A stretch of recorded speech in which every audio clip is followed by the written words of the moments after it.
6월달부터는 12장으로 들어갔으면 좋겠습니다. 오늘 이제 믿음의 본질에 대한 마지막 시간에 가지면서 11장의 마지막 부분입니다. 잘 들으셔서 여러분들의 인생에 참 믿음에 대한 어떤 본질적 의미들을 잘 깨닫고 그 믿음으로 출발해 나가는 그런 인생이 되었으면 좋겠습니다. 오늘 특별히 말씀의 중심은 더 좋은 것에 대한 얘기입니다. 오늘 본문 말씀에도 보면은 더 좋은 것에 대한 말씀이 2번이나 거론이 되는 것을 봅니다. 우리가 인생을 살아가면서 더 좋은 것은 있습니다. 어떤 사람에게는 좋은 것이 물질이기도 하고 어떤 사람에게는 명예이기도 하겠지만 오늘 우리 그리스도인들에게 더 좋은 것은 바로 예수님이시다라고 하는 데 대해서 생각을 하고 우리가 이 땅 가운데 살아가면서 얻는 것들이 다 좋은 것이지만 더 좋은 것에 대한 저 천국을 소망할 수 있었으면 좋겠습니다. 영국의 PFC 경매업체에서는 미국의 전 레이건 대통령의 피가 앞에 보이시죠?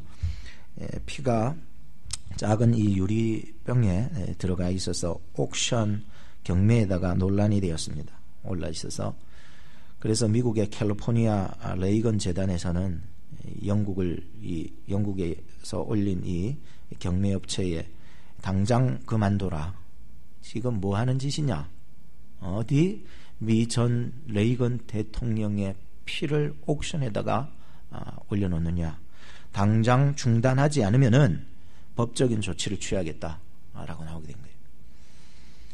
그 피는 1981년 워싱턴의 힐튼 호텔 밖에서 암살범이 총을 쐈는데 총을 맞고 병원으로 들어가서 응급실에서 혈액 검사한다고 채취되었던 피입니다. 어떤 경로를 통해서 그들 손에 들어갔는지는 잘 모르겠지만은 현재 이 피가 옥션에서의 경매의 값은 약 7,000파운드가 좀 넘어간다는 겁니다.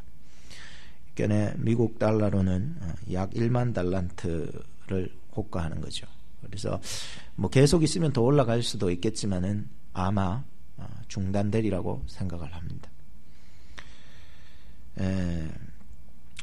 제가 어릴 적에는 헌혈차가 적십자사에서 헌혈차가 와서 피를 뽑으라고 선생님이 반강제적으로 등을 밀어가지고 차에 타서 피를 뽑았어요. 뭘 주지요? 빵 하나 하고 음료수 하나 딱 줍니다. 그게 얼마나 좋든지 맛있잖아요. 그래서 피 한 번 뽑았는데 그 피 한 봉다리가 400ml예요. 요게 400ml인데 요거 하나 딱 뽑아주고는 빵 하나 음료수 하나 딱 먹으니까 참 좋더라고. 사실 돈으로 환산하면은 이 400ml를 팔면은 3만 원 정도 가요. 이게 3만 원 정도인데 조금 잘 계산해주면 3만 5천 원. 그냥 보통 한 3만 원 정도예요. 요만한 봉다리에. 사람 몸에는 대략 한 5리터 정도의 피가 있습니다. 조금 뚱뚱하고 덩치가 있는 사람은 한 5.5리터의 피가 몸에 있습니다. 여러분들이 그러면은 1리터가 1000ml니까 계산을 하면은 얼마 정도 되겠어요? 사람 몸에 한 5리터 가량의 피를 다 뽑아서 판다 해도 이게 얼마나 되겠냐고요? 한 30만 원? 한 조금 더 받으면 한 35만 원. 그죠? 다 싹 뽑아가고 그냥 팔아도.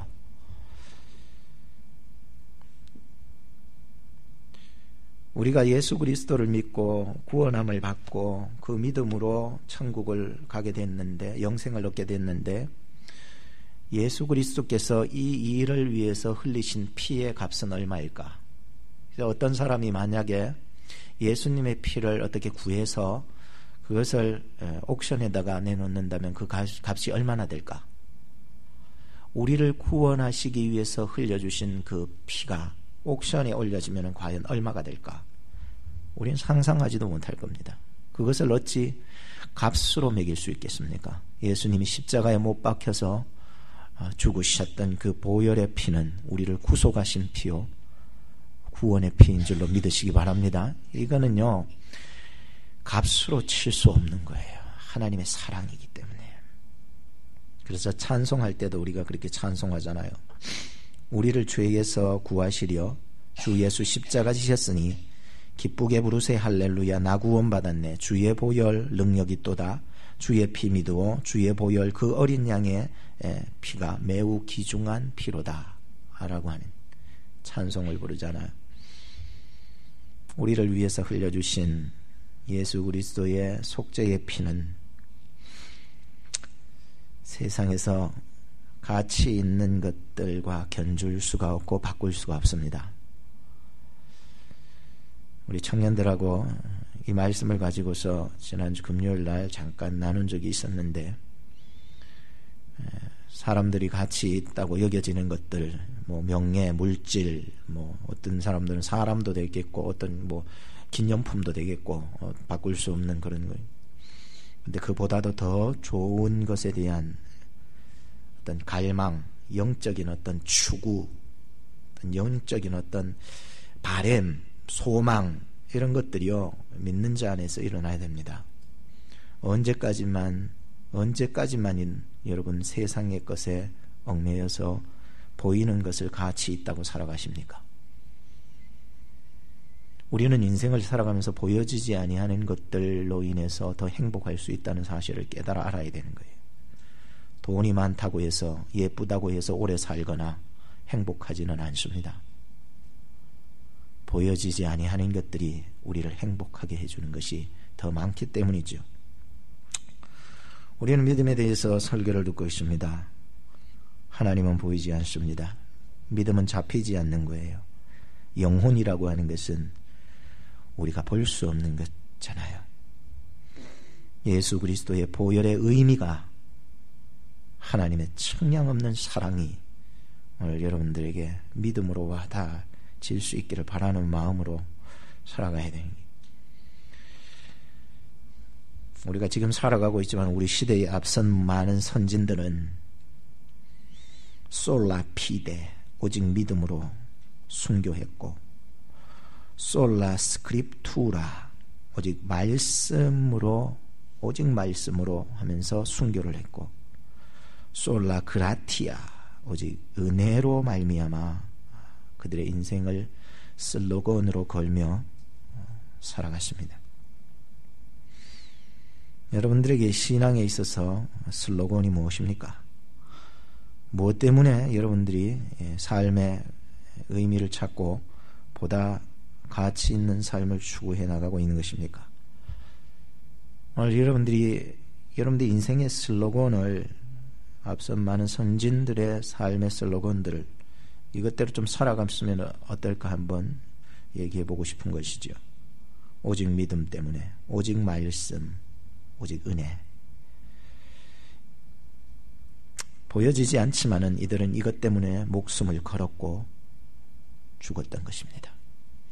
오늘 여러분들이 히브리서를 보고 있는데, 당시에 이 히브리서를 받아보는 성도들은 수많은 핍박을 받고 있었습니다. 그래서 기독교를 떠나서 다시 유대교로 전향한다거나 예수 그리스도를 부인하고 떠나버리는 그런 일들이 많이 있었습니다. 네, 오늘 우리는 이 말씀을 통해서, 말씀이 그 핍박 속에서도 오직 믿음으로 살아주기를 바라는 귀한 그 마음이 이 히브리서 말씀에 들어있다는 것을 볼 수 있어야 되는 거예요. 11장 32절을 한번 같이 읽어보도록 하겠습니다. 쉬운 성경으로 읽겠습니다. 앞에 띄워주시기 바랍니다. 시작. 더 많은 이야기가 필요합니까? 기드온, 발락, 삼손, 입다, 다윗, 사무엘, 그리고 다른 예언자들을 다 말하려면 시간이 모자랄 것입니다. 무슨 말이 필요하겠습니까? 저는 이 말씀을 보면서 고린도전서 4장 20절의 말씀이 확 떠오르더라고요. 하나님의 나라는 말에 있지 아니하고 어디에 있다? 능력에 있다. 능력에.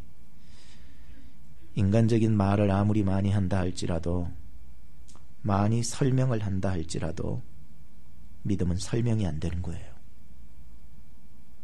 믿음이 어떻게 설명이 됩니까? 안 된다는 거예요. 하나님을 믿는 것은 말로 믿는 것이 아니라 믿음은 하나님의 능력이라는 거죠. 하나님의 능력이라는 거예요.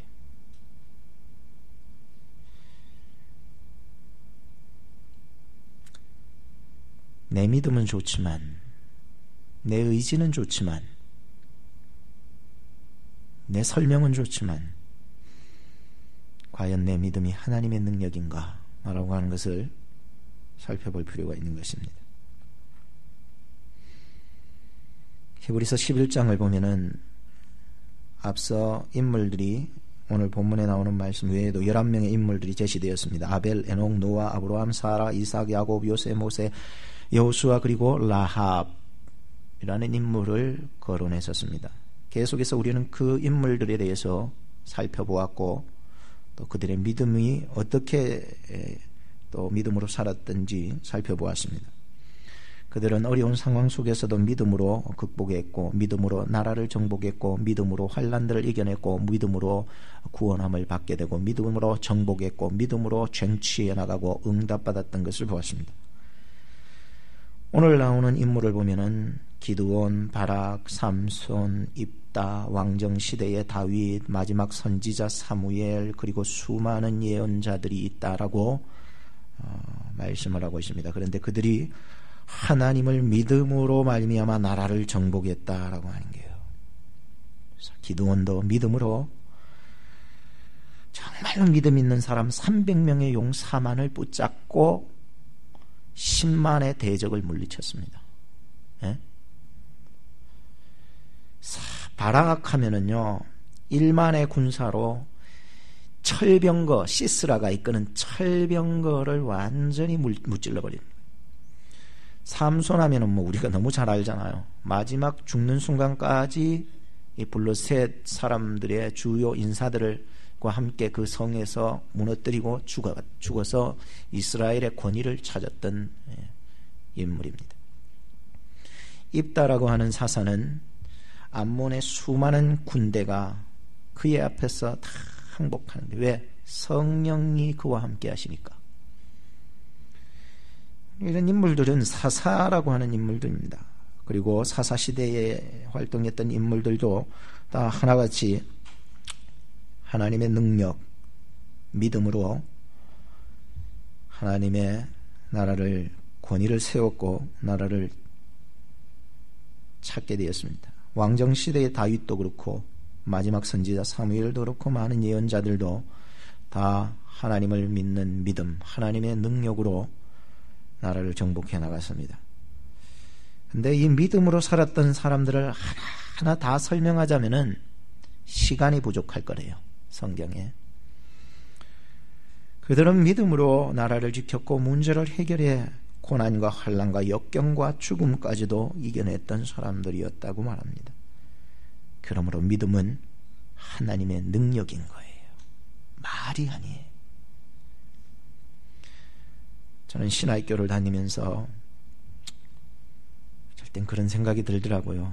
하나님이 나를 이곳에 보내신 데 대해서 믿고 끝까지 나간 데 대해서 감사했는데 중간중간에 그런 마음이 들어요. 내 가는 길이 왜 이렇게 멀어 보일까?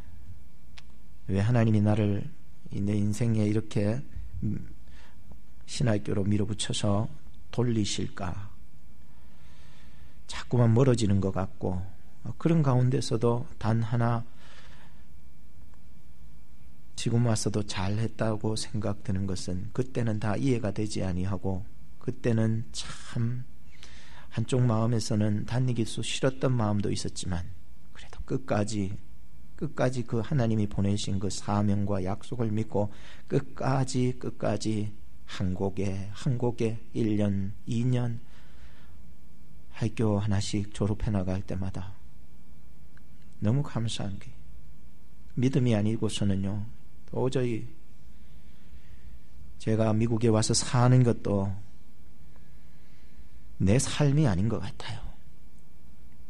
하나님이 밀었기 때문에 하나님이 오라 해서 온 거고 지금도 사는 것이 믿음으로 사는 삶의 연장인 거예요. 다니엘의 세 친구들을 아시죠? 사드락, 메삭, 아벳느고.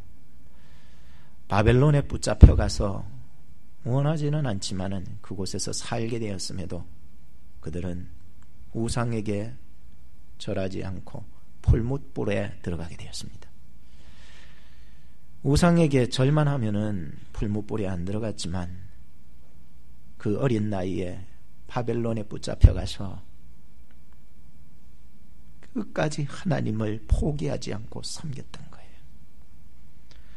그런데 놀라운 것은 그 믿음이 그 뜨거운 풀무불도 그들을 삼키지를 못했다는 거예요. 믿음은 하나님의 능력이죠.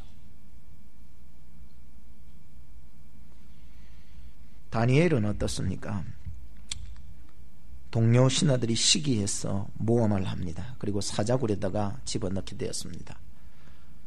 그런데 사자의 입을 막으신 하나님, 이야, 하나님의 능력이라는 거예요. 하나님의 능력이라는 거예요. 그래서 바벨론 왕이 말했습니다. 다니엘이 믿는 하나님은 사시는 하나님이시라. 다니엘을 사자의 입에서 구원하신 하나님, 내 권한에 있는 모든 백성들은 다니엘이 믿는 그 하나님 앞에서 떨며 두려워하라.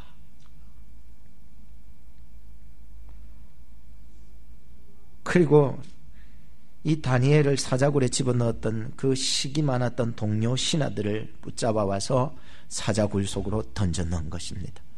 사자가 큰 입을 벌려 뼈도 으스러뜨릴 정도로 물어서 뜯어 먹어버린. 믿음은 하나님의 능력으로 사는 것이죠. 11장 33절과 34절을 보시기 바랍니다. 띄워주세요. 같이 읽어봅시다. 시작. 그들은 믿음으로 나라를 정복하고 옳은 일을 하였으며 하나님께서 약속하신 것들을 받았고 사자의 입을 막았습니다. 또 큰 불을 막아내며 칼날을 피하였습니다. 그들은 약한 데서 강해졌으며 전쟁터에서는 용감해져서 적들을 무찔렀습니다. 지금 이 본문이 일어났던 구약의 배경들을 살펴보면은요, 참 암울했던 시절이에요. 암울했던 전쟁의 시절이었고, 물론 출애굽에서 풀려 나올 그때부터 사실 힘든 세월이에요. 그러나 지금 오늘 본문에서만 얘기해 볼 때에 전쟁의 시대예요. 사사의 시대예요. 왕정 시대예요. 그리고 포로 시대예요. 이런 시대 가운데서 활동을 했던 인물들을 지금 오늘 본문에서는 거론을 하고 있다는 거죠. 33절부터 34절을 우리가 봤는데 그들이 전쟁과 포로 속에서 나라를 정복하고 의를 행하고 약속을 받고 사자의 입을 막고 큰 불도 막고 칼날을 피하고 약한 중에 강해져서 전쟁 중에 용감히 적을 무찔렀던 내용입니다. 저는 이들의 용기가 어떻게 불을 막았고 사자의 입을 막고 약한데 강해질 수 있어서 대적들을 무서워하지 않고 이길 수가 있었던가. 뭔가 믿는 구석이 없이는 도저히 이런 일을 할 수가 없고 죽음을 두려워하지 않고 어떻게 이렇게 살아갈 수 있었을까. 뭔가 믿는 구석이 있었다. 그게 뭘까? 그게 바로 하나님이 백이 되셨다는 것이었습니다. 믿음은 하나님을 백 삼고 사는 것이지요. 아브라함은 하나님을 백 삼고 나가니까 자기의 본토, 친척, 고향, 아비 집을 다 버리고 하나님이 지시하시는 땅으로 나아갈 수가 있었던 거예요.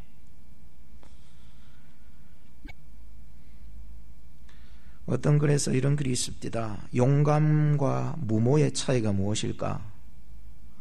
무모라고 하는 것은 전혀 쌍대 안 되는 일에 도전을 해서 근거 없는 행동을 하는 걸 무모라고 그러고, 용감이라고 하는 것은 비록 상대가 안 되로 씩씩하게 굳건하게 도전을 하고 그건 근거가 있다는 거예요. 실패해도 용감한 자는 낙심하지 않아요. 나에게 하나님이 다 채워주지 않아도 용감한 자는 낙심하지 않는다는 거예요. 오늘 하나님의 백성은 무모한 삶이 아니라 세상이 볼 때에는 무모해도 그것이 하나님을 빽삼고 있는 근거가 있는 삶이기 때문에 용감하다는 거예요. 약한데 용감하다는 거예요. 그게 다윗이 골리앗하고 싸울 때에 그는 용감했을까요? 무모했을까요? 세상적인 눈으로 볼 때는 아주 무모했지만 그는 하나님을 빽삼았기 때문에 용감했던 거죠.